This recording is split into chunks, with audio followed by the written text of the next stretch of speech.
Assalamualaikum warahmatullahi wabarakatuh. Kepada yang terhormat Ibu Kepala Sekolah SMK Negeri 15 Kota Bekasi, Ibu Dr. Anda Supriyatin, kepada yang terhormat juga Ibu Waka Kurikulum, Ibu Irma Rahmawati, ST, dan teman-teman guru hebat yang sudah hadir pada siang hari ini. Terima kasih sekali lagi. Izinkan saya untuk menyampaikan presentasi saya terkait dengan diseminasi budaya positif. Kita langsung saja ya Bapak Ibu.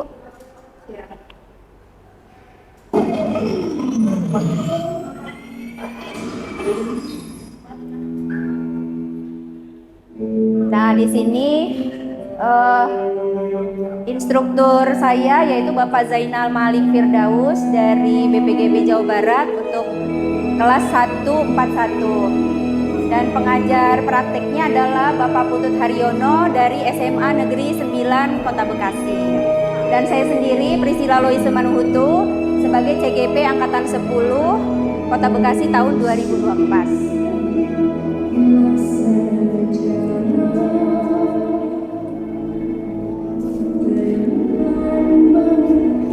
Yang akan saya sampaikan untuk presentasi hari ini yaitu tentang budaya positif. Nah, di sini saya mempersembahkan sebuah lagu terkait dengan filosofi Ki Hajar Dewantara. Judulnya juga sama, judulnya tentang Ki Hajar Dewantara. Bisa sekalian ditonton ya, ibu-ibu ya.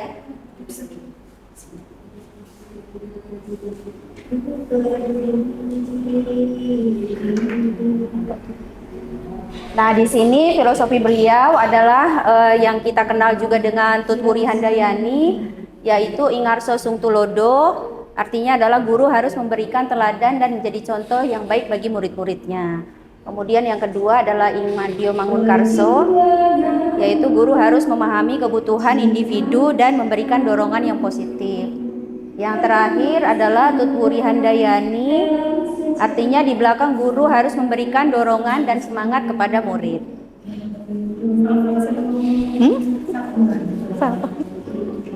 Nah, ini salah satu bentuk aksi nyata saya untuk modul 1.1.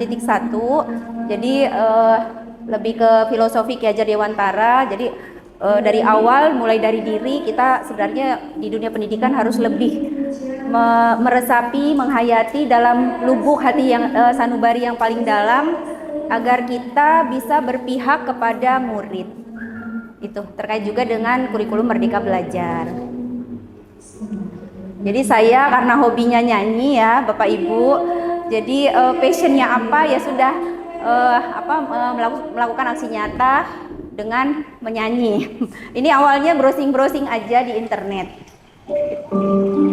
Nah, sekarang Bapak Ibu bisa duduk rileks. Kita time for brain break dulu karena di sela-sela aktivitas Bapak Ibu tadi pagi yang sudah sangat padat. Silakan pejamkan matanya. Ini hanya sekitar 7 menit. Rileks sambil dipejamkan matanya, mendengarkan musik-musik.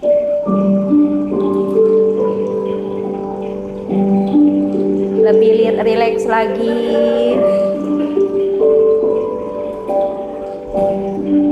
Lebih rileks lagi.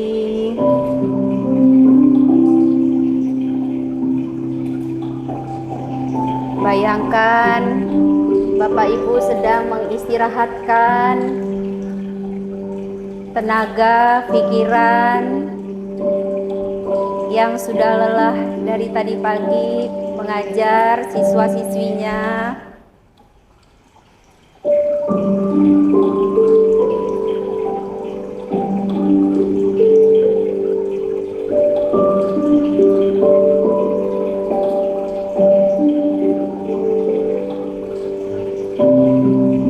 Boleh sambil tidur, memejamkan mata.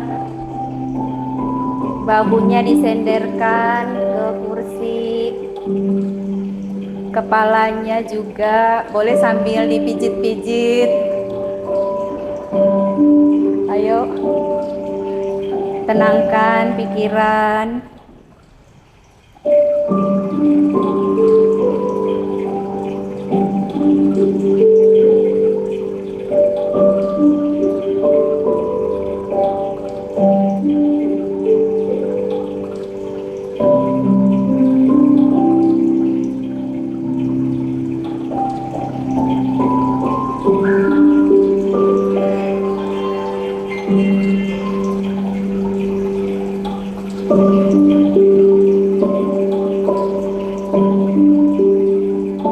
Waktunya sekitar 7 menit ya Bapak Ibu.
Baik, Bapak Ibu, perlahan-lahan silakan dibuka matanya.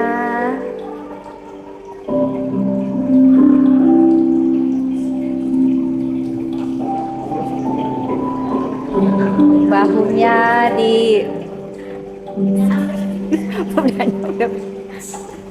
Bagaimana perasaannya Bapak Ibu? Luar biasa. Ngantuk ya? Ngantuk ya. Boleh diminum Bapak Ibu, sambil diminum biar rileks.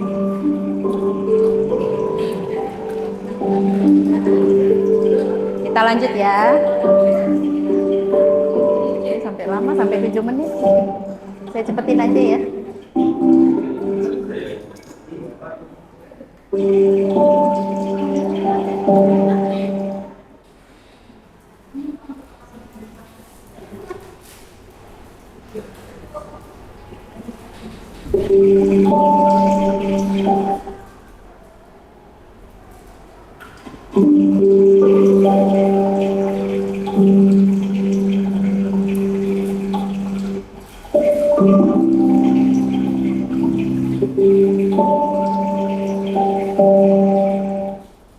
Oke, selanjutnya, nah di sini ada terkait dengan budaya positif tadi. Yang pertama yang akan saya sampaikan, tujuan pembelajarannya adalah tentang disiplin positif dan nilai-nilai kebajikan universal. Tujuan pembelajarannya adalah CGP dapat menjelaskan makna kontrol dari paparan teori kontrol Dr. William Glasser serta miskonsepsi yang terjadi di kehidupan sehari-hari, serta dapat menjelaskan perubahan paradigma stimulus respon kepada teori kontrol. Kemudian CGP dapat menjelaskan makna disiplin positif dan mengamati penerapannya di lingkungannya, serta kajian teori kontrol dengan 3 motivasi perilaku manusia. Yang terakhir, CGP menjelaskan pentingnya memilih dan menentukan nilai-nilai kebajikan yang akan diyakini dan disepakati seluruh warga sekolah sehingga kelak tercipta sebuah budaya positif. Berikutnya, yang kedua adalah ya, teori motivasi, hukuman dan penghargaan restitusi. Yaitu tujuan pembelajarannya, CGP dapat menjelaskan dan menganalisis teori motivasi dan motivasi intrinsik yang dituju serta menerapkannya dalam kehidupan sehari-hari di lingkungannya. CGP dapat menjelaskan konsep hukuman dan penghargaan dan konsep pendekatan restitusi. Kemudian CGP juga dapat melakukan pengamatan dan peninjauan atas praktek penerapan konsep-konsep tersebut di lingkungannya sendiri. Di sini ada 6 ya Bapak Ibu ya. Kemudian yang nomor 3 yaitu tentang keyakinan kelas.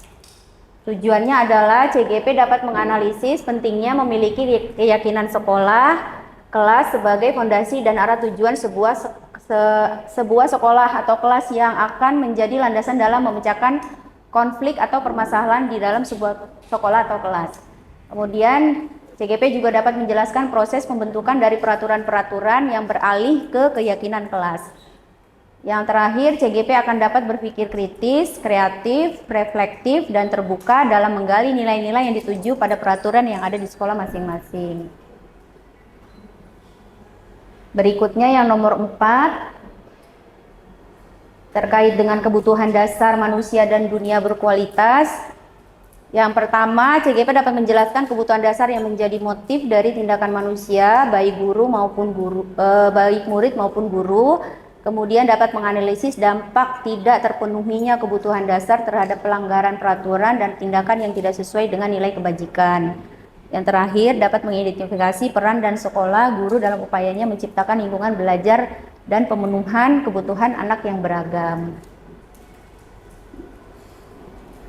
Kemudian yang kelima. Nah, di sini ada restitusi 5 posisi kontrol. Yaitu CGP dapat melakukan refleksi atas praktik disiplin yang dijalankan selama ini dan dampaknya untuk murid-murid. Kemudian dapat menerapkan disiplin restitusi di posisi manajer, minimal pemantau agar dapat melaksanakan menghasilkan murid yang bertanggung jawab, mandiri, dan merdeka. Selanjutnya dapat menganalisis secara kritis, reflektif, dan terbuka atas penemuan diri yang didapatkan dari mempelajari 5 posisi kontrol. Yang terakhir Bapak Ibu, yaitu restitusi segitiga restitusi. Tujuannya adalah menjelaskan restitusi sebagai salah satu cara menanamkan disiplin positif kepada murid sebagai bagian dari budaya positif di sekolah. Menerapkan restitusi dalam membimbing murid berdisiplin positif agar menjadi murid merdeka. Yang terakhir, menganalisis dengan sikap reflektif dan kritis penerapan disiplin positif di lingkungannya. Jadi ini tujuan pembelajaran kita yang kita harus terapkan di sekolah kita yang tercinta ini.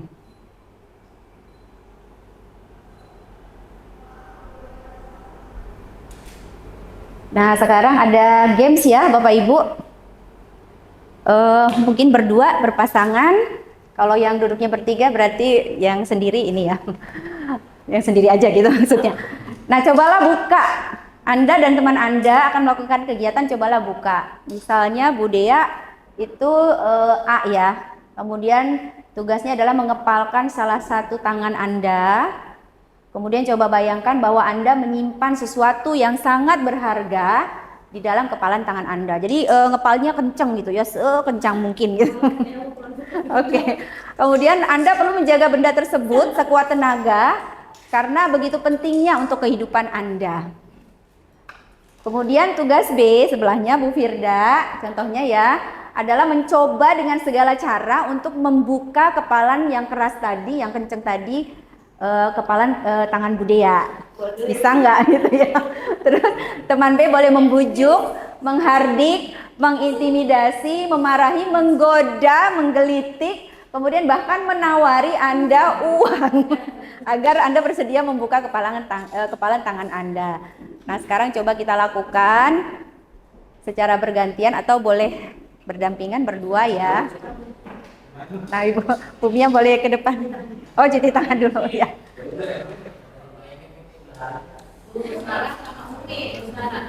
Ya. Itu ya, pokoknya pertahankan intinya sih mempertahankan satu aja Bu. Mempertahankan idealisme atau komitmen tanggung jawab supaya tidak tergoyahkan gitu ya.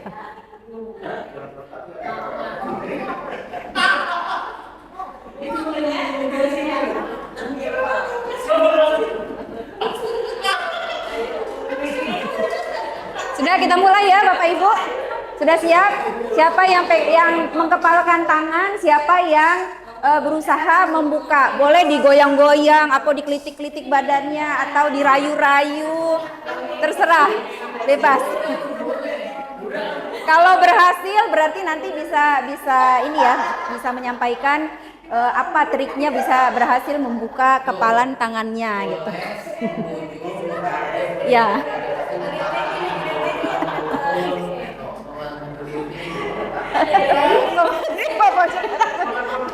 Ayo kita mulai ya Bapak Ibu ya. Silakan masing-masing. Saya hitung 1, 2, 3.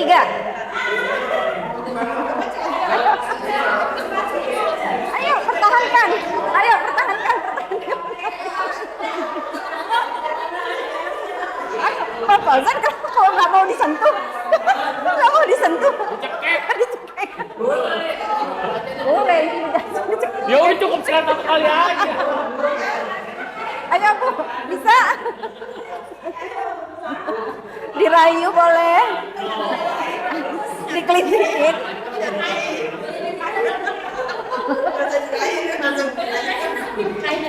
Dibukain aja. Oke, terima kasih Bapak Ibu. Sekarang siapa Bu Dia lagi lah ya, contohnya ya. Kira-kira tadi terlepas nggak genggaman tangannya? Oh, enggak dong Bu. Oh, berarti ini ya, kuat ya, kuat. Bu Firda, dalam bentuk apa tadi ininya menyampaikannya? Sudah dirayu nggak bisa Bu. Oh, dirayu nggak bisa. Iya. Mungkin di apa kelitikin nggak bisa juga. Nggak bisa juga Bu. Digoda, kalau goda mungkin itu ya. Yang lawan jenis kan kalau digoda baru bisa Bapak buka. Yo, digoda dengan uang. Oke, disawer gitu ya, disawer. Oke, ya. Nah, tadi sudah berarti pertanyaan yang poin 1 2 3 itu apakah Anda dan B membuka kepala tangan Anda, berarti alasannya apa tadi sudah disampaikan. Mungkin Bapak, Ibu, Mbak Mas yang dari UNJ bisa menyampaikan tadi kebuka nggak Mbak siapa Mbak? Oh Mbak Hilda. Atau bukan muhrim ini ya, belum muhrim. Hah? Cowoknya mah effortless. Oh cowoknya effortless. Oh gitu. Berarti dengan tidak terbukanya tangan Mbak dalam bentuk apa tuh berarti? Mempunyai apa? Kalau saya menjadi independen. Oh independent woman. Tepuk tangan dulu dong Bapak Ibu. Wanita tangguh gitu ya, jadi benar-benar dikepal nggak bisa dibuka. Oke, ini permainannya kita lanjutkan.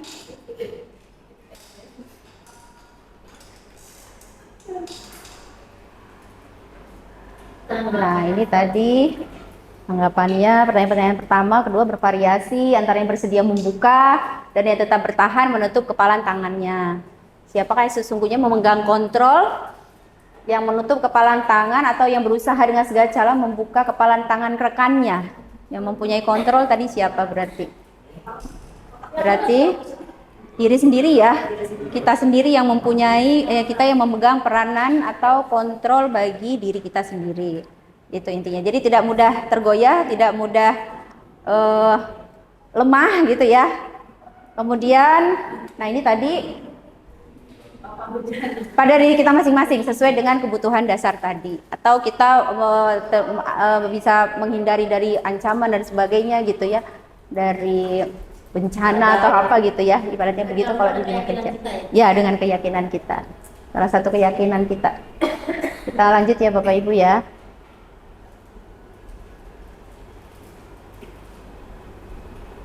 Nah di sini ada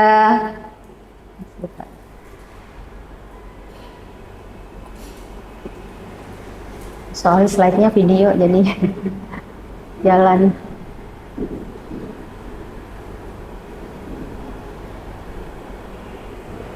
Nah, di sini ada beberapa makna tentang meluruskan beberapa miskonsepsi tentang makna kontrol. Yang pertama, ilusi guru mengkontrol muridnya. Saya bacakan ya Bapak Ibu ya, pada dasarnya kita tidak dapat memaksa murid untuk berbuat sesuatu jika murid tersebut memilih untuk tidak melakukannya. Walaupun tampaknya guru sedang mengontrol perilaku murid, hal demikian terjadi karena murid sedang mengizinkan dirinya dikontrol. Jadi kita punya apa sih? Self defense ya. Pertahanan diri. Dan beberapa waktu bisa juga kita sedikit bisa untuk lebih dikontrol juga gitu. Jadi tergantung ya. Nah, ini bentuk kontrol guru menjadi kebutuhan dasar yang dipilih murid ternyata. Jadi ada juga siswa yang atau murid yang maunya diatur sama gurunya baru dia tertib gitu. Ada juga dengan kesadaran sendirinya, tidak harus disuruh atau diperintah, sudah tertib sendiri. Itu berarti ya itu ya tergantung situasionalnya seperti apa. Kemudian teori kontrol menyatakan bahwa semua perilaku memiliki tujuan, bahkan terhadap perilaku yang tidak disukai. Ilusi bahwa semua penguatan positif efektif dan bermanfaat. Kemudian ada lagi ilusi bahwa kritik dan membuat orang merasa bersalah dapat menguatkan karakter. Penguatan positif atau bujukan adalah bentuk-bentuk kontrol. Segala usaha mempengaruhi murid agar mengulangi suatu perilaku tertentu adalah suatu usaha untuk mengontrol murid tersebut. Dalam jangka waktu tertentu, kemungkinan murid tersebut akan menyadari dan mencoba untuk menolak bujukan kita. Atau bisa jadi murid tersebut menjadi tergantung pada pendapat sang guru untuk berusaha. Jadi kalau posisi yang seperti ini, muridnya galau gitu ya ibaratnya ya. Jadi apa yang disuruh gurunya ikut aja. Baik itu yang baik maupun yang buruk ya tetap ikut saja gitu.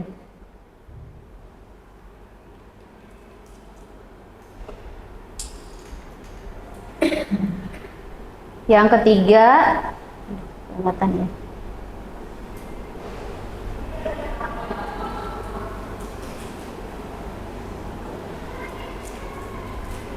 Ini cepetin nih.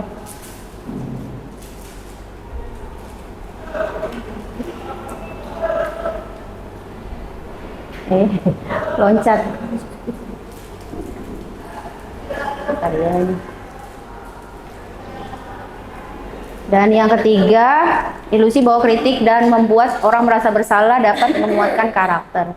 Menggunakan kritik dan rasa bersalah untuk mengontrol murid menuju pada identitas gagal. Mereka belajar untuk merasa buruk tentang diri mereka. Mereka mengembangkan dialog diri yang negatif. Kadangkala sulit bagi guru juga untuk mengidentifikasi bahwa mereka sedang melakukan perilaku ini karena seringkali guru cukup menggunakan suara halus untuk menyampaikan pesan negatif. Kemudian yang terakhir, bahwa ilusi orang dewasa memiliki hak untuk memaksa. Banyak orang dewasa yang percaya bahwa mereka memiliki tanggung jawab untuk membuat murid-murid berbuat hal tertentu. Apapun yang dilakukan dapat diterima selama ada sebuah kemajuan berdasarkan sebuah pengukuran kinerja. Pada saat itu, orang dewasa akan menyadari bahwa perilaku memaksa tidak akan efektif untuk jangka waktu panjang dan sebuah hubungan permusuhan akan terbentuk. Selanjutnya,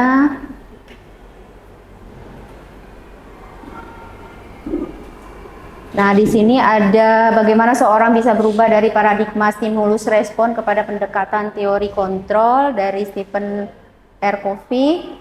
Bagaimana seorang bisa berubah dari paradigma stimulus respon kepada pendekatan teori kontrol. Di sini ada contohnya ya Bapak Ibu ya. Stimulus respon dengan teori kontrol itu ada dua sisi yang berbeda. Jadi kalau stimulus respon itu contohnya realitis, kebutuhan kita sama.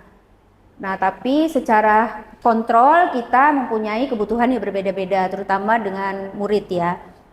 Contohnya lagi, semua orang melihat hal yang sama, tapi beberapa murid kita mungkin dengan pemahaman bisa memiliki gambaran yang berbeda.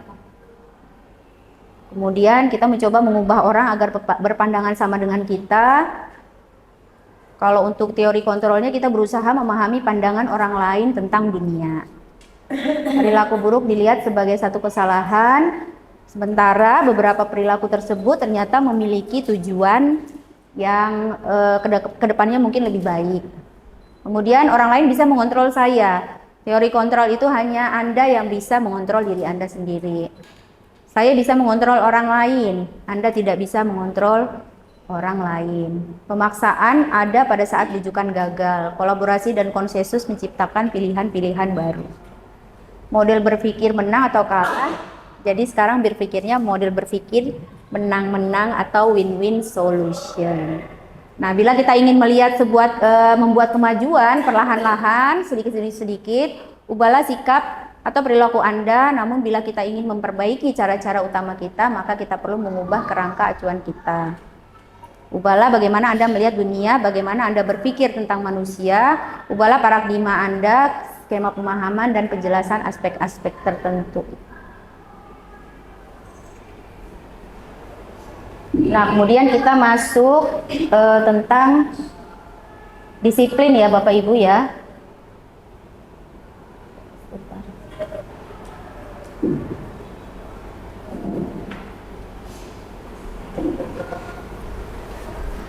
Video. Nah, di sini tentang kedisiplinan. Makna kata disiplin. Bapak Ibu pernah mendengar tentang disiplin? Setiap saat siswa kita terlambat, mana kedisiplinan kamu, Pak Rigi ya? Biasanya di kesiswaan, kok datang terlambat masuk kelas, datang terlambat ke sekolah, kemudian seragamnya tidak sesuai dengan harinya, terutama kalau rambut dan sebagainya, kuku, apalagi kalau kita di RPS Farmasi kan sebelum itu harus lengkap ya ininya ya, peralatan prakteknya dan sebagainya. Nah ini ketika kita mendengar kata disiplin, apa yang terbayang di benak Anda? Apa yang terlintas dalam pikiran Anda? Biasanya kata-kata disiplin itu terkait dengan tata tertib, kemudian keteraturan dan kepatuhan pada peraturan. Kata disiplin juga sering dihubungkan dengan hukuman. Benar nggak Bapak Ibu? Kalau nggak disiplin berarti langsung dihukum gitu ya, biasanya begitu. Padahal itu sungguhnya berbeda, karena belajar tentang disiplin positif tidak harus dengan memberikan hukuman. Justru itu adalah salah satu alternatif terakhir dan kalau perlu tidak digunakan sama sekali. Nah di sini Bapak Ibu mungkin saya juga baru memahami tentang makna disiplin dari modul yang ada di LMS ini, CGP.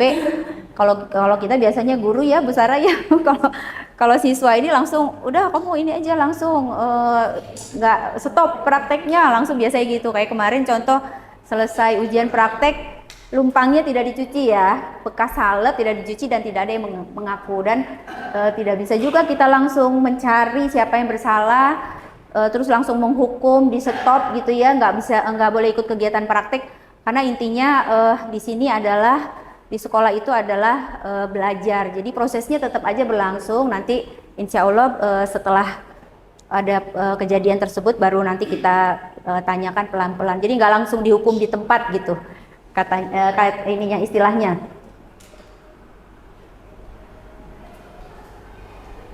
Nah di sini ada yang namanya lagi restitusi. Restitusi ini adalah proses menciptakan kondisi bagi murid untuk memperbaiki kesalahan mereka sehingga mereka bisa kembali pada kelompoknya. Jadi kesalahan-kesalahan yang paling fatal yang sering siswa-siswi atau murid-murid kita lakukan itu sebenarnya mereka harus kembali lagi ke kelompoknya. Maksudnya dikembalikan ke kelompok kelasnya gitu. Jadi sehingga tidak terjadi pemisahan atau tidak ditemani atau menjadi bahkan sampai yang paling parah itu bullying gitu ya. Sehingga anak tersebut tidak merasa nyaman dan itu akan membuat prestasi atau pembelajaran jadi menurun. Jadi kita membangkitkan motivasi dia kembali untuk belajar.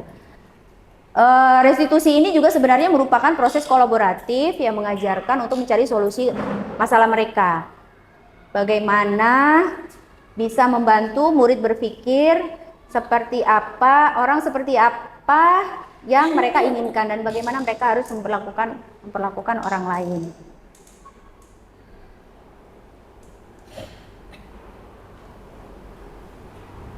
Nah, nanti terkait dengan restitusi tadi,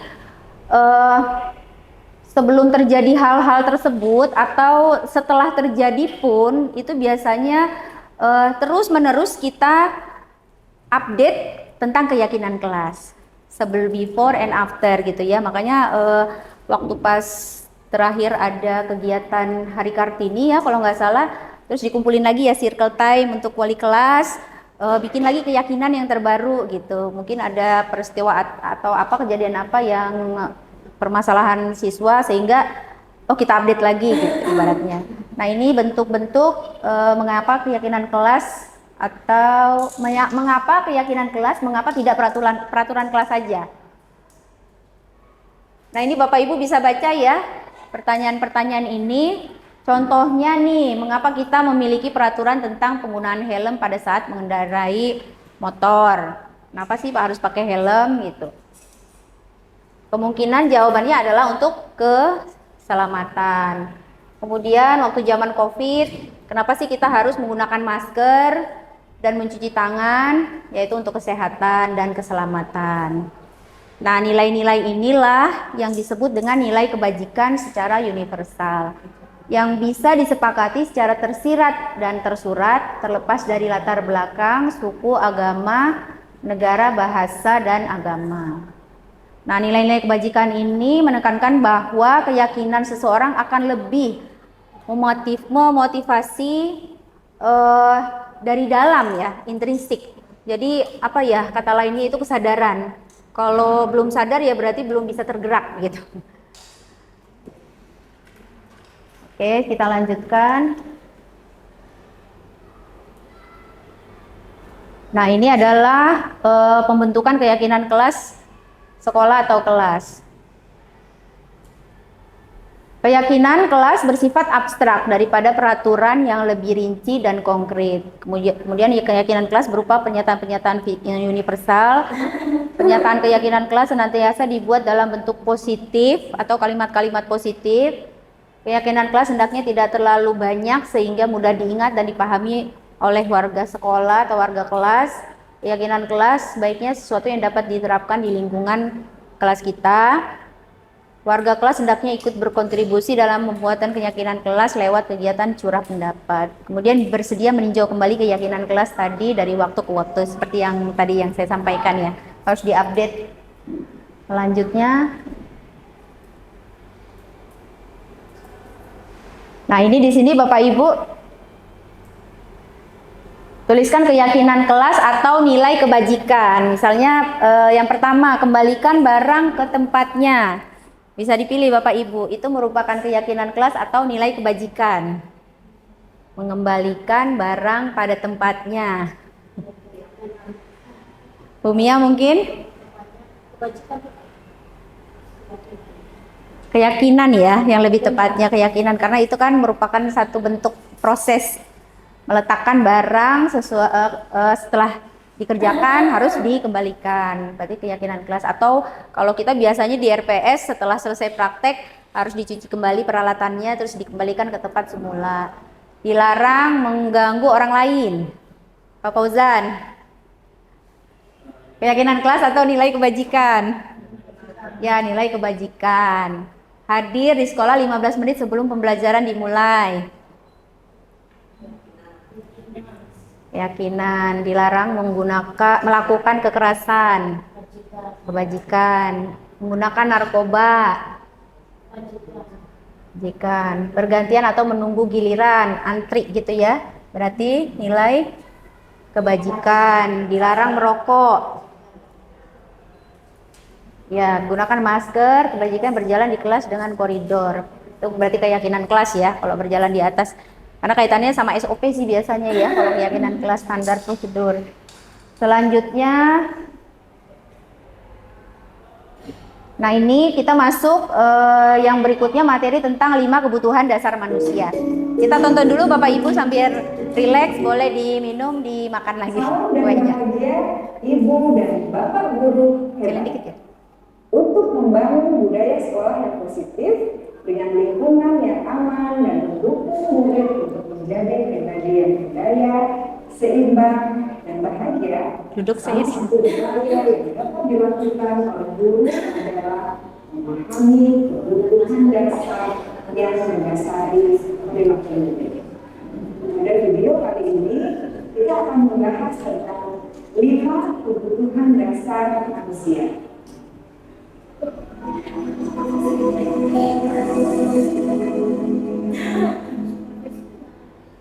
Di Hajar Jawa Barat, adalah salah satu kebutuhannya menyatakan kita ambil contoh perbandingannya dengan hidup tumbuh-tumbuhan seorang petani dalam hakikatnya sama kewajibannya dengan seorang penduduk yang menanam misalnya. Hanya dapat menuntut tumbuhnya padi, dia dapat memperbaiki kondisi tanah, memelihara tanaman padi, memeriksa dan air, membasmi ulat-ulat atau jamur-jamur yang mengganggu hidup tanaman padi, dan lain sebagainya. Ketika guru memahami kebutuhan apa yang mendasari perilaku murid, guru berusaha mengukur dan mendukung murid dalam memenuhi kebutuhannya secara positif. Pada hakikatnya, guru tersebut ibarat seorang petani yang sedang berusaha memahami kebutuhan masing-masing tanaman. Dan ia berusaha memenuhi kebutuhan tanaman tersebut agar dapat subur dan maksimal. Dr. William Glasser, seorang psikiater dari Amerika Serikat, menyatakan bahwa seluruh tindakan manusia memiliki tujuan tertentu, yaitu memenuhi kebutuhan dasarnya. Ketika kelima kebutuhan dasar telah terpenuhi secara memadai, maka murid akan tumbuh dengan seimbang dan efektif. Sebaliknya, ketika kebutuhan dasar tidak terpenuhi dengan baik, maka seseorang akan mengalami kondisi negatif, bosan, sedih, dan kecewa. Maka mereka dapat melakukan perbuatan yang bertentangan dengan nilai-nilai kebajikan atau melanggar peraturan. Dengan kata lain, perilaku buruk seseorang biasanya adalah respons dari kebutuhan yang tidak terpenuhi. Namun, mereka tidak tahu cara untuk menangani. Ada 5 kebutuhan dasar manusia menurut Dr. William Glasser, yaitu yang pertama, kebutuhan untuk bertahan hidup atau survival.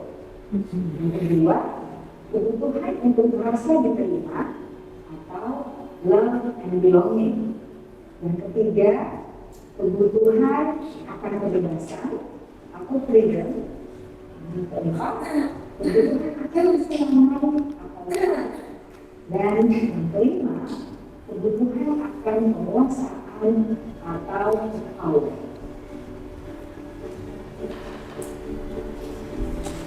Kebutuhan dasar yang pertama adalah kebutuhan yang bersifat fisiologis untuk bertahan hidup atau survival. Misalnya, kesehatan, rumah, dan makanan. Kebutuhan biologis sebagai bagian dari proses reproduksi termasuk kebutuhan untuk tetap bertahan hidup. Kebutuhan untuk merasa aman juga termasuk dalam kebutuhan ini.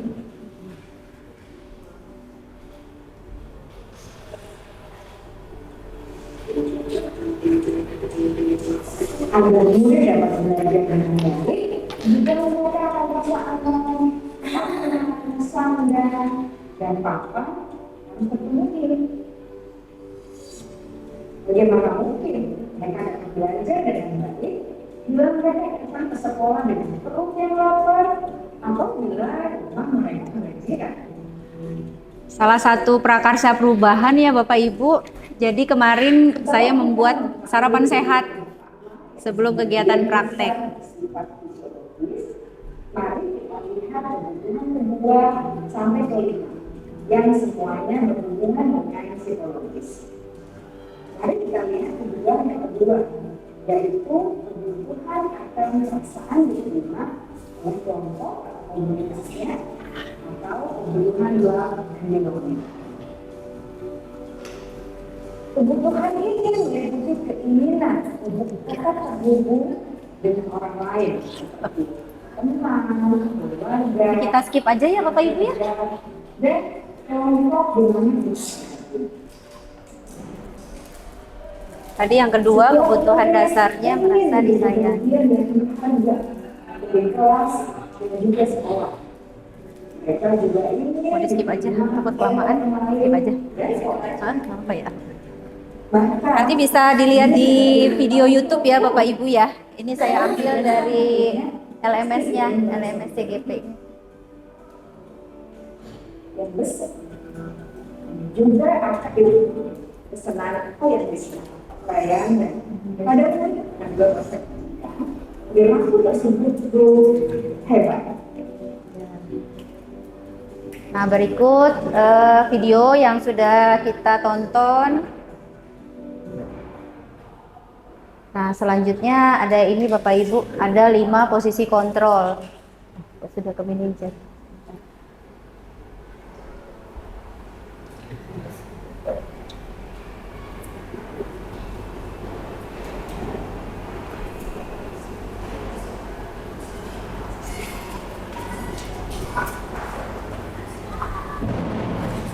Nah, jadi di sini Bapak Ibu, kita sebagai guru ada 5 posisi kontrol ya. Yang pertama itu penghukum biasanya, yaitu ciri-cirinya kita sebagai guru nih mungkin pernah mengalami atau kita lakukan gitu ya. Yang pertama nada suara tinggi itu, terus bahasa tubuh melotot, jari nunjuk-nunjuk dan menghardik. Contohnya begini nih, terlambat lagi, selalu datang terlambat. Kapan sih bisa datang waktu yang tepat gitu.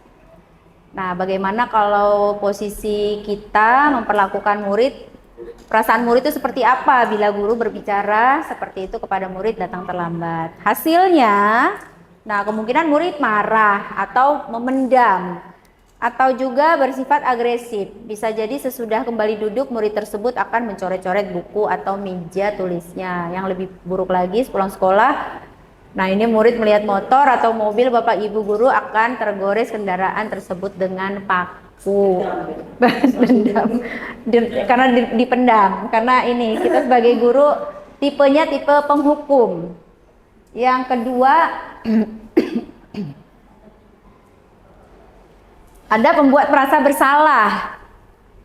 Nah, kita sebagai guru tuh misalnya nadanya suaranya memelas, halus, sedih, bahasa tubuhnya juga merapat ke anak gitu, lesu. Contohnya misalnya, Adi, kamu ini bagaimana ya? Kamu kan sudah berjanji dengan ibu tidak terlambat lagi datang ke sekolah. Kenapa kamu ya senang sekali mengecewakan hati ibu? Bagaimana perasaan murid bila ditegur seperti cara ini? Nah, murid akan merasa bersalah. Bersalah telah mengecewakan ibu atau bapak gurunya, kemudian menjadi orang yang gagal, tidak sanggup membahagiakan orang lain atau gurunya. Terkadang sikap seperti ini lebih berbahaya dari sikap penghukum, karena emosi akan tertanam rapat di dalam murid menahan perasaan. Tidak seperti murid dalam keadaan guru penghukum, di mana murid bisa menumpahkan amarahnya walaupun dengan cara negatif. Murid tertekan seperti ini yang tiba-tiba meletus amarahnya, gitu. Jadi kita bisa prediksi dia melakukan apa, mungkin tidak di sekolah, dia di rumah, di keluarga, atau di teman-temannya, di lingkungan masyarakat lainnya. Yang berikutnya, kita posisi guru sebagai teman. Karena kan gitu ya Bapak Ibu ya, tergantung anaknya nih. Kalau misalnya anaknya kalem, terus kayaknya tidak bisa dimarah-marahin gitu ya. Sebagai teman kita bisa mendekatinya dengan nada suara ramah, akrab, diajak bercanda dengan bahasa tubuh merapat, ke murid, mata dan senyum jenaka. Jadi diajak bercanda gitu. Contohnya seperti itu ya Bapak Ibu ya. Jadi sambil, ayolah Bu Dea gitu kan, kamu kan sudah janji ke ibu, jangan terlambat lagi ya nak ya. Iya, Bu. Gitu. Maaf Ya ya, Bu. sudah, tidak apa-apa, duduk dulu sana gitu. Nanti ibu bantu gitu ya. Ada sih sebenarnya videonya, ada juga bagaimana perasaan muridnya. Oh senang sekali ya karena tidak dimarahin gitu. Di situ akrab dengan guru, termasuk dampak yang positif sebenarnya, kedekatan antara guru dengan murid. Tapi di sisi negatif lainnya, murid jadi tergantung. Kalau pas waktu kebetulan pas telat Bu Seli gitu, ternyata telatnya ada Pak Regi gitu. Kan beda tuh. Jadi si anak ya akan telat aja terus gitu ya.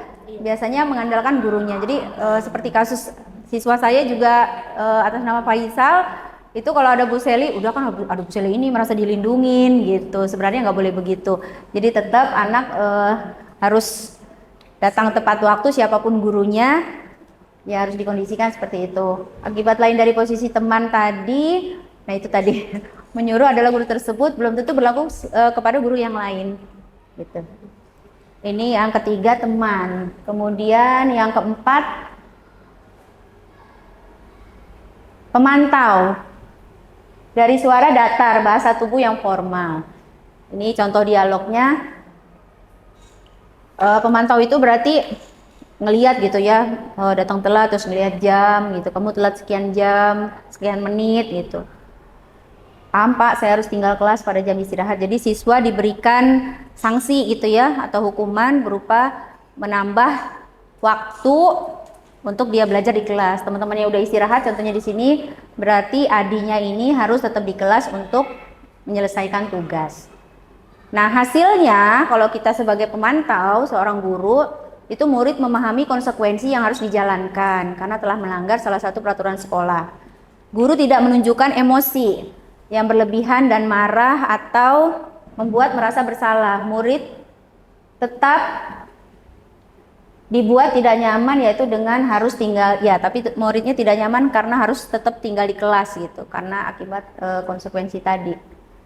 Yang terakhir, yang paling bagus Bapak Ibu, ini sebenarnya kita berada di posisi sebagai manajer. Jadi dengan ada suara tulus, bahasa tubuh tidak kaku, mendekati ke murid. Nah contohnya ini, jadi murid kalau terlambat itu diajak berdialog, berdiskusi kenapa telatnya. Nanti ada videonya ya Bapak Ibu ya. Posisi manajer, maka suara guru sebaiknya tulus, tidak marah, tidak perlu meninggikan suara, menunjuk-nunjuk ke murid, berkacak pinggang atau bersikap seolah-olah menyesal, tampak sedih sekali. Fokusnya ada pada murid, bukan untuk membahagiakan guru atau orang tua. Jadi murid sudah mengetahui adanya suatu masalah dan suatu yang perlu terjadi. Bila guru mengambil posisi pemantau, guru akan melihat apa konsekuensi dan apa peraturannya. Nah seperti ini ya Bapak Ibu ya. Nah terakhir ada segitiga restitusi.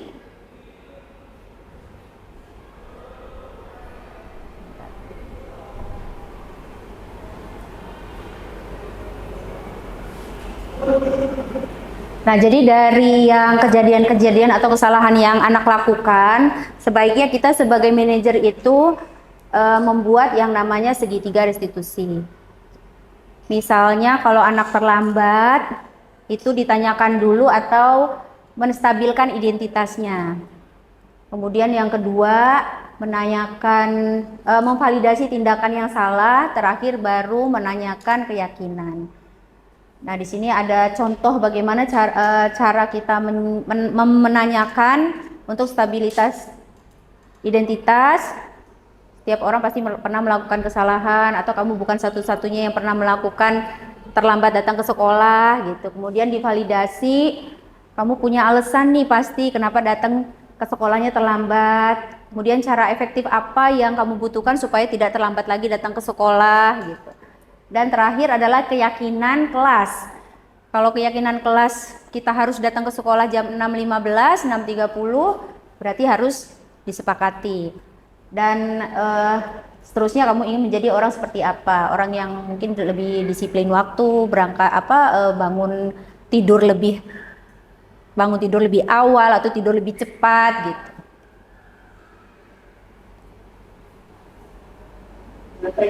Nah ini contohnya ya Bapak Ibu, silakan ditonton. Ini murid kita, perwalian saya di kelas 10 TF3.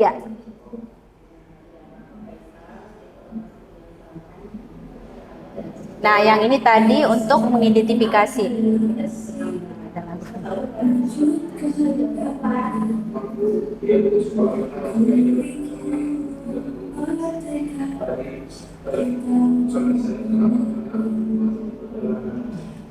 Nah ini terlambatnya karena macet di perjalanan. Faisal ini. Jadi distabilkan dulu identitasnya dan memvalidasi.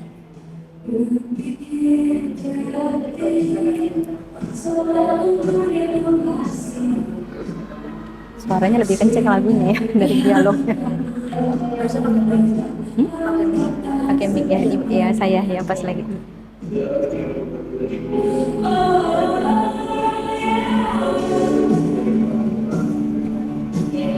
Nah, di sini intinya di akhir waktu pas ditanyakan keyakinan kelas bahwa Faisal mau merubah, bahwa dia berjanji akan datang lebih awal atau mencari rute jalan yang tidak macet gitu. Katanya kemarin macet di McD, mana itu? McD Jamrut ya. Jadi cara untuk menangani siswa yang bermasalah seperti ini ya Bapak Ibu ya. Jadi ditanyakan pelan-pelan, kemudian apa alasannya, terus validasi yang tadi tindakan, kemudian baru balik lagi ke kesepakatan atau keyakinan kelas seperti apa yang sudah kita lakukan di sekolah. Nah, ini Faisal maunya dia sadar dengan sendirinya membersihkan toilet gitu, karena udah sering dihukum gitu ya. Jadi hukumannya lebih ke arah positif, membersihkan tidak dengan fisik atau berlari di lapangan gitu.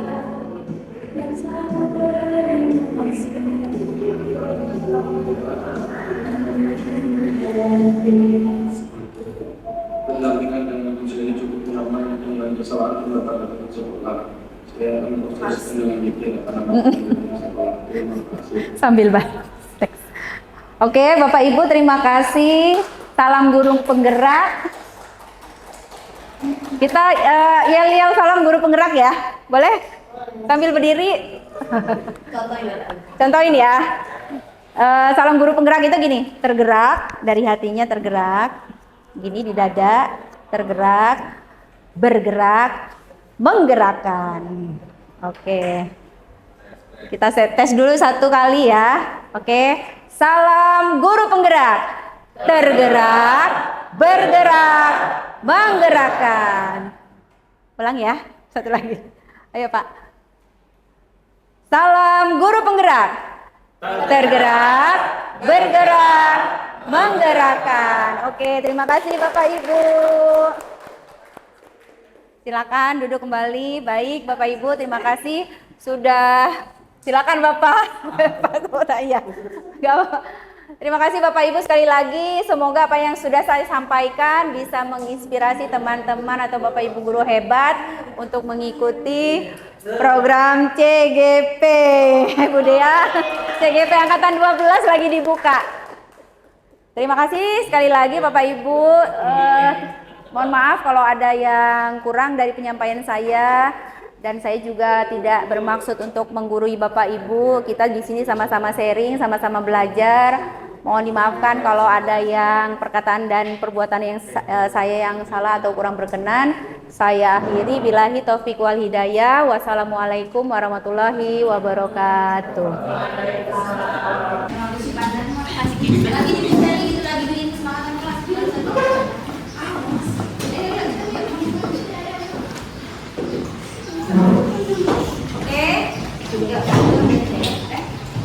Assalamualaikum warahmatullahi wabarakatuh. Waalaikumsalam warahmatullahi wabarakatuh. Terima kasih anak-anak semuanya. Bagaimana keadaan kabarnya, sehat? Bahagia. Anak-anak Ibu, pada kegiatan pagi ini seperti biasa kita membuat kesepakatan kelas kembali. Untuk itu kita akan menempel sticky note di depan papan tulis tadi ya. Nanti untuk cara pengaturannya akan dijelaskan. Nah, sekarang kita akan membagi kelompok. Kelompoknya itu ada 3 nanti. Jadi kalau Ibu bilang mulai 1, 2, 3. Nanti terserah kalian, ada yang mau duduk saja di tempat boleh. Kemudian nanti yang kedua duduk sambil mengangkat tangan. Atau yang ketiga berdiri. Ya.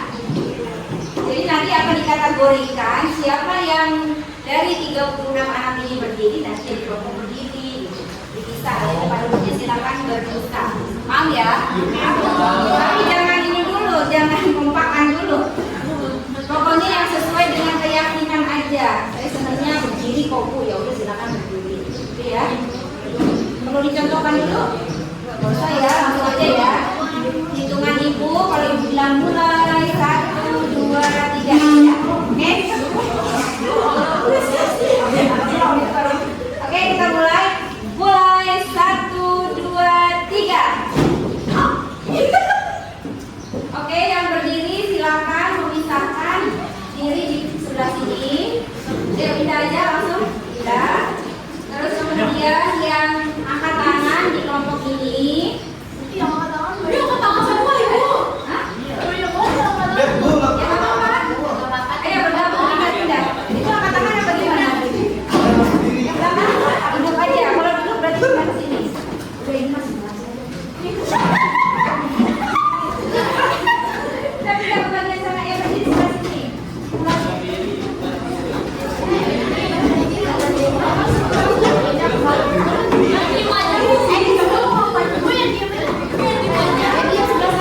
Yang di sini yang berdiri, yang di sini yang angkat tangan, yang sini yang diam.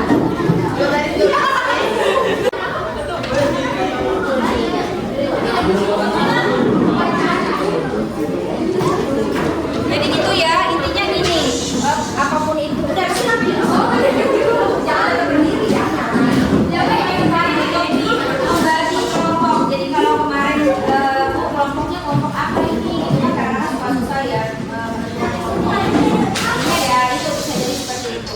Atau bisa jadi intinya 1, 2, 3, 1, 2, 3. Jadi yang setiap satu sama angka satu semua, angka 2 sama angka 2 semua. Itu bagian kelompok 3 besarnya seperti itu. Sudah, kalau sudah, ini berdua ya. Ya udah apa. Kalau sudah kita akan mulai membuat 10 peraturan kelas. Oke. Nah, sekarang Ibu akan membagikan sticky note. Orang satu, belakang. Ini kelompok 1, kelompok 2, silakan bagikan ke belakang. Kelompok 3, silakan buatlah peraturan kelas yang kalian inginkan. Misalnya tidak membuat sembarangan, tidak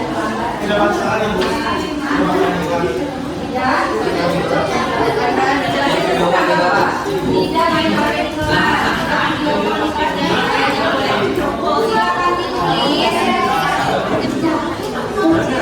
Kalau sudah ditulis, nanti masing-masing tempel di sebelah sini kelompok 1 di bawah ya, nempelnya ya. Terus yang kelompok 2 tempel di sini, kelompok 3-nya tempel di sini. Silakan. Oh iya, kalau yang tidak bawa pensil, ini pakai pensil warna-warni. Silakan siapa yang suka warna-warni ambil spidolnya. Tulisnya satu lagi.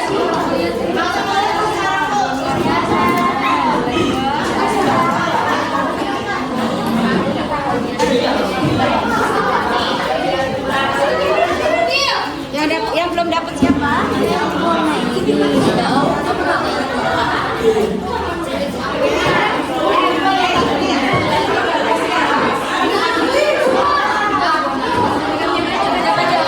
Gantian boleh.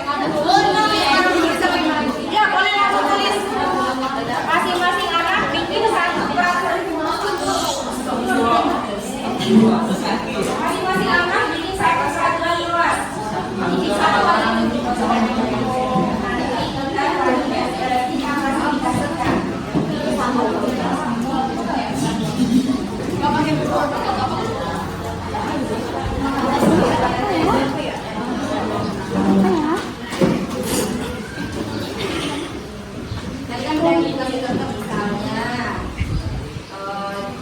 buang sampah di kelas, datang habis tepat waktu, hadir di kelas, tidak ada sekolah, tidak menggunakan kampus.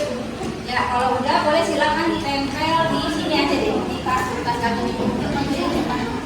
Satu aja. Buat jajan malu apa? Nanti kita akan berarti satu orang mungkin ada yang sama. Nah, nanti itu kita ambil satu. Jadikan satu kesehatan.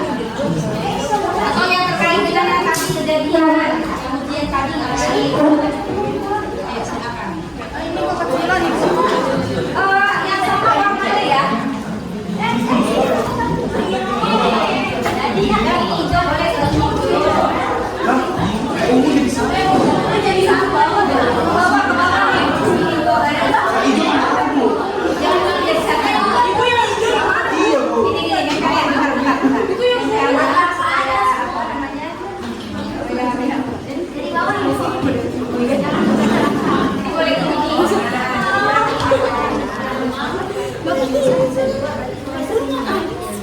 Gue yang mana ya?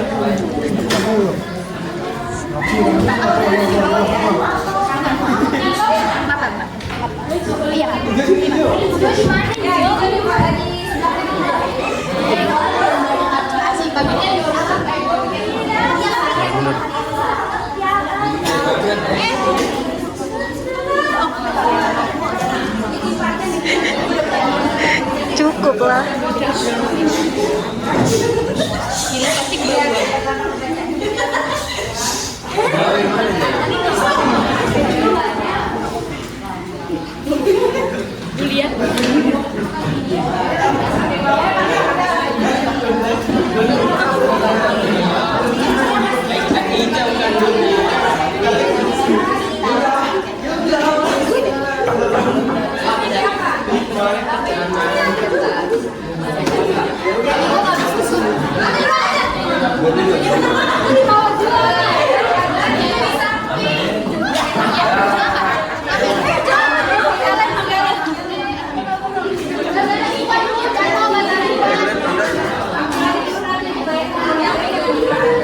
Kira gue jelek Wan Wan ini jelek kan gak juga ya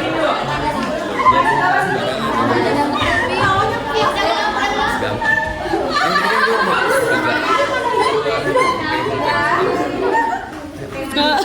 gue jadi sorot apa?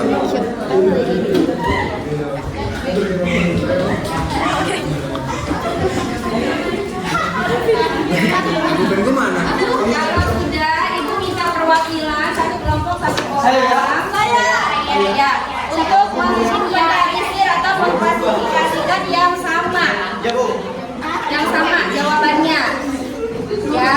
Kemudian minta satu orang lagi untuk menulis sebentar di karton, sebentar ambil dulu kawan. Jadi nanti kalau misalnya di teknisnya, misalnya ini kan hampir sama semua ya. Jangan membuang sampah, jangan berisik. Misalnya kalau di sini ada ya, nih kalau ini kan jangan berisik ada dua nih. Berarti paling atas juga. Nah ini berisik berarti bisa diklasifikasikan. Ini kelompokin diri. Ya, kelompokin diri. Bisa ya, gitu ya. Ayo bisa diwakili siapa dari kelompok yang ungu? Bantu ungu, Ben ungu.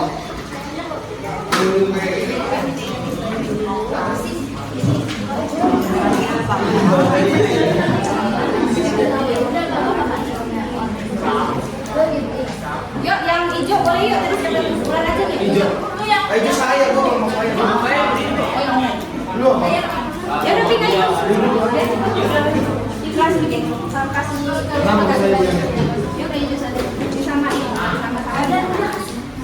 Lihat dari ini kata-katanya Faisal. Kalau ada yang sama ya udah berarti nanti kesepakatan kita. Minimal 10 peraturan kelas. Kalau lebih dari 10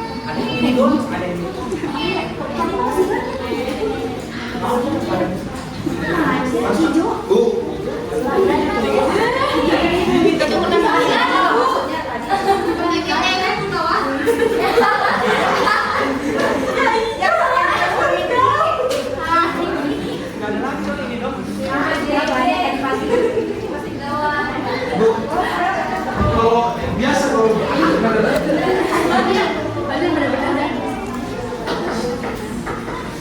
mau ngapain ya orang bener?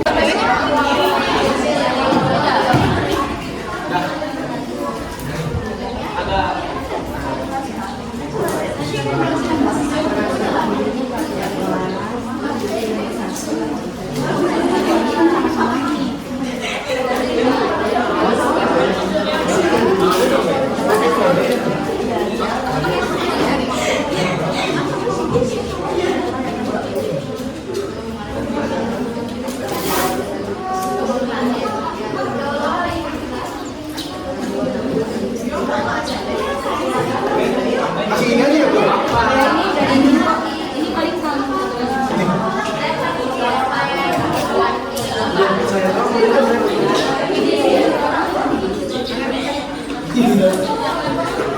Sudah ya, anak-anak ibu, berarti di sini ada banyak nih peraturan kelas yang dari kalian ya yang mengajukan.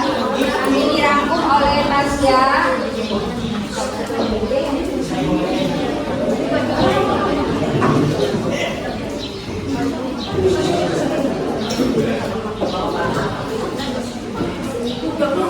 Boleh temannya satu yang membacakan mungkin sini. Nanti tinggal hasilnya tinggal nulis jadi nggak boleh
selanjutnya tulis berapa gitu ya, 3 sampai dan seterusnya ya. Nah terus nanti kita di sini akan kita buat kesepakatan mengenai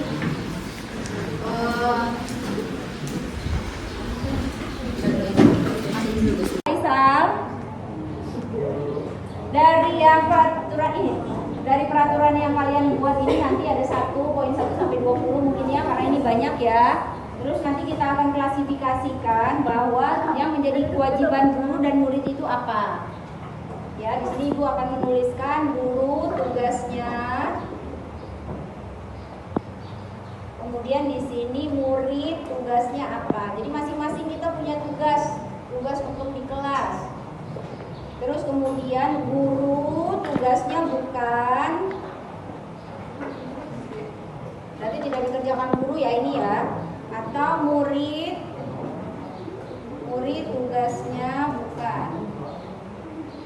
Nah misalnya contohnya di sini, karena kita hari ini membuat keyakinan kelas, berarti kita tuliskan di sini guru tugasnya pertama membuat keyakinan, membuat peraturan dan keyakinan kelas. Oke, kelas ya. Kalau murid berarti mematuhi apa? Peraturan dan keyakinan kelas.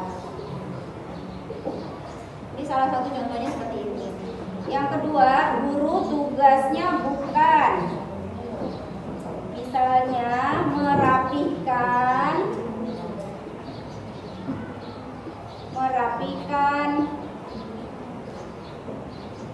bangku ya, atau merapikan,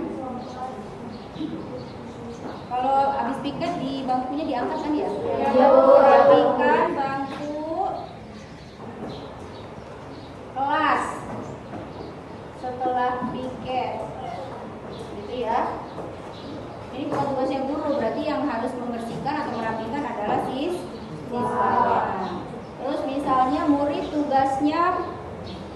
murid tugasnya bukan membuang sampah pada tempatnya. Gitu kan? Membuang sampah sembarangan. Sorry, salah. Membuang sampah sembarangan. Oh, itu benar ya? Sembarangan. Misalnya contohnya seperti itu. Ya, jadi dari yang peraturan tadi buatlah kategori seperti ini. Oke, bisa dipahami ya Kak Ibu?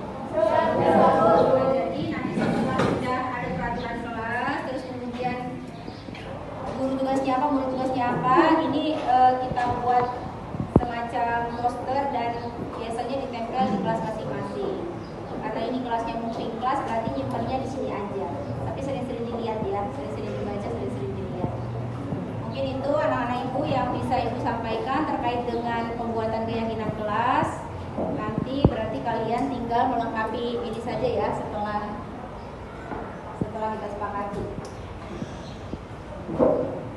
Nanti ini sampai selesai sih syuting poin-poin. Baru kita mau pulang ya. Sekarang ibu mau tanya dulu sebentar, bedanya peraturan dengan keyakinan apa? Peraturan dibuat bersama Bu, kalau keyakinan sendiri-sendiri Bu. Kalau peraturan itu dibuat bersama-sama. Aisyah, peraturan dibuat Bersama-sama. Tapi kalau keyakinan sendiri-sendiri. contohnya Contohnya kalau keyakinan itu memiliki pendapat sendiri-sendiri. Kalau ini keyakinan. Tapi kalau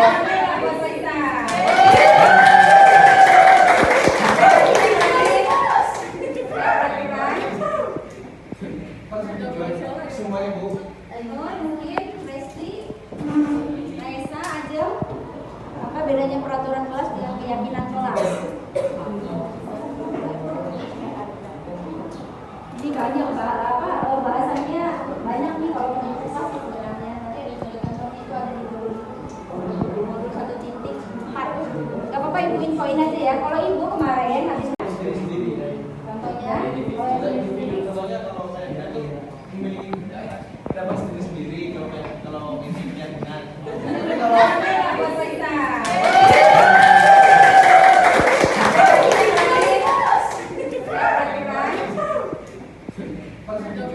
semuanya Bu. mungkin Resti, Aisyah, Ajeng, apa bedanya peraturan kelas dengan keyakinan kelas? Ini banyak bahasanya banyak nih kalau mau susah sebenarnya. Nanti ada contoh-contohnya itu ada di modul 1.4. Gak apa-apa ibu infoin aja ya. Kalau ibu kemarin habis loka karya hari Sabtu itu ibu tunjuk tangan juga sama kayak kalian begini, kan ada gurunya ya di depan ya, pengajar praktiknya di depan. Ibu tunjuk tangan kalau peraturan kelas itu terkait dengan tata tertib aturan, ya kan? Kalau ini keyakinan kelas yaitu bernilai kebajikan. Berarti ada nilai-nilai kebajikan yang tertanam di sini. Misalnya contoh, kalau peraturan kelas berarti contohnya membersihkan ruangan kelas setelah belajar. Nah, itu merupakan peraturan kelas. Tapi kalau keyakinan kelas, misalnya contohnya kaitannya dengan diri sendiri yang bernilai kebajikan gitu. Contohnya apa misalnya? Kita harus yakin kalau kita misalnya tidak terlambat datang ke sekolah. Mana tadi? Ini contohnya tidak terlambat datang ke sekolah. Jadi kalau menurut ibu, kalau keyakinan itu keyakinan kelas itu atau keyakinan itu kembali ke personal, ke diri kita. Tapi kalau peraturan kelas ini biasanya lebih ke benda gitu ya. Benda yang harus dirapikan, kemudian yang harus dibuang sampah.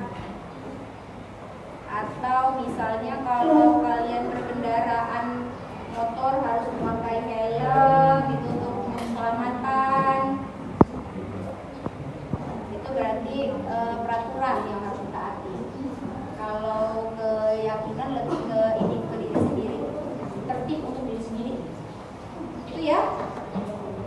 Sudah, terima kasih anak-anak ibu yang sudah membuat peraturan kelas. Nanti tinggal dilanjutkan lagi. Ibu akhiri ada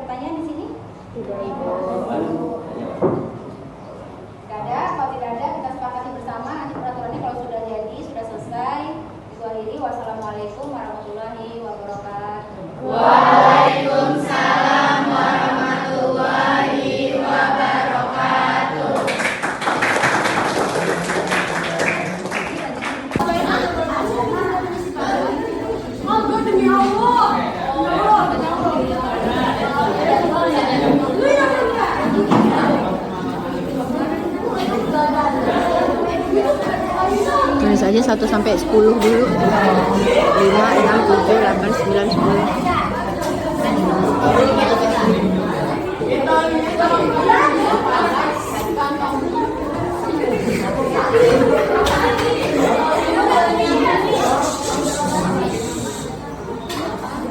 Ntar ya, nulis ini dikit ya, habis itu boleh pulang.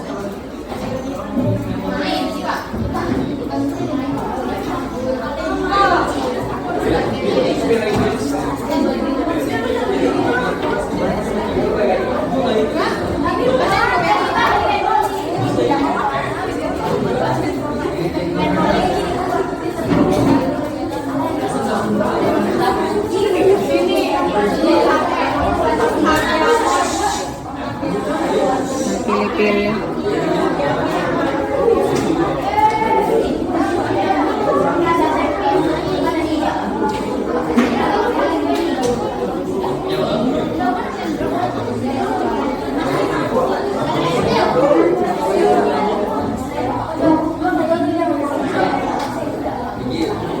Ya udah cukup deh tasnya udah.